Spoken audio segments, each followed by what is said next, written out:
Good morning, everyone. Starting our Facebook Live a little bit late. It's about 8:16 now on our Tuesday morning, September 27th, moving into this last week of September.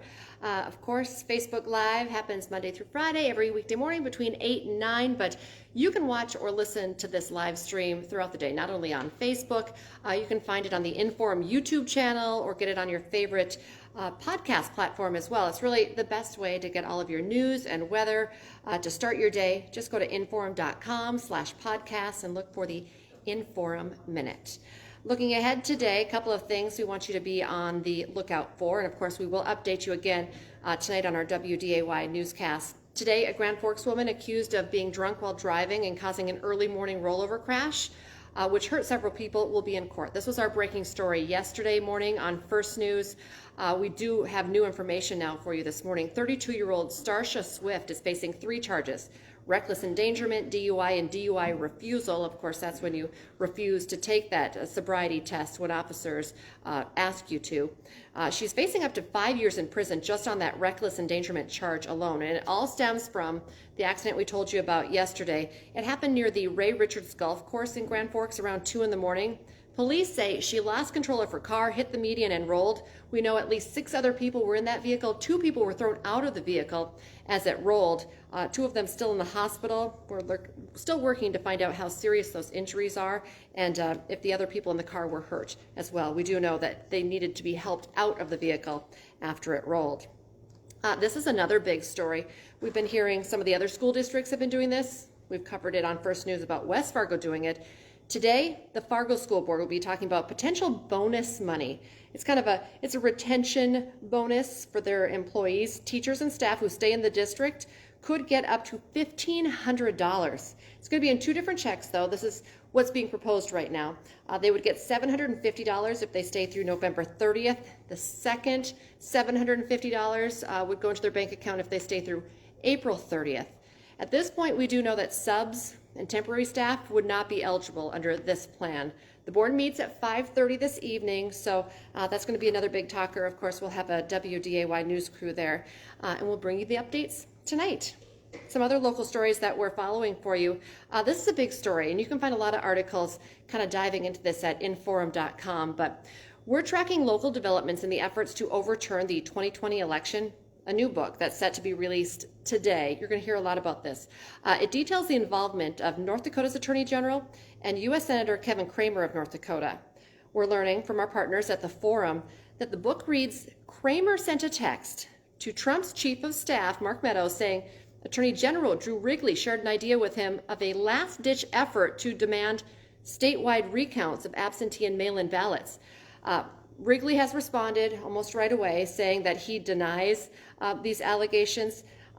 He actually says that he did not advocate for overturning the election and that the process played out like it should. We have not heard from Senator Cramer, at least at this point right now. We did get a statement from North Dakota Democratic Party Chair Patrick Hart. He says both Cramer and Wrigley were conspiring together to invalidate the will of the people, and he's demanding that both men answer to these claims. So stay tuned. There's going to be a lot of details coming out about this today as that book is going to be released. We're also still following a story for you that a lot of people, especially families, are very invested in. Investigators in Cass County are telling us they still need more time to go over that surveillance video from inside a school bus. That bus, of course, plunged 30 feet into the Maple River with children inside. Cass County deputies telling us right now they're still working to fully examine that video, trying to figure out why and how the driver lost control. The driver and several children were hurt. But of course, this is opening up the door for a new debate once again on whether or not school buses should have seat belts on them. So that's a very interesting conversation that's underway as well. Here's an update for you. People who live near the new Moorhead underpass will see their taxes go up. This is something we've been covering for you quite a bit, and I've driven through that new underpass. It looks great in Moorhead.